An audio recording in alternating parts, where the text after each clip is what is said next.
بعتبر اني فزت 3 مرات اليوم، ككاتب، كملحن، وكمؤدي. الحمد لله رب العالمين. الحالة هي اصلا صارت سريعة، المكان اللي انا فيه كتير كبير. بس هي الحالة صارت سريعة بظرف سنتين. بس مجهود كان كتير كبير لحتى ما صار هذا الشيء، فمشان هيك بعد الناس ما ألفت وشي 100%. بس الايام جاي.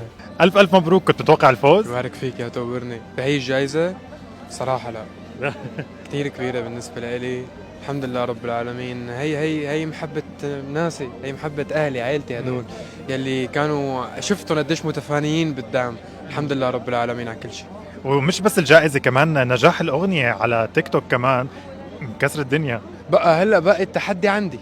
مم. أنا بدي أكمل هذا التحدي لحد ما نكمل، لأن الاستمرارية أهم من النجاح المؤقت يا حبيبة قلبي.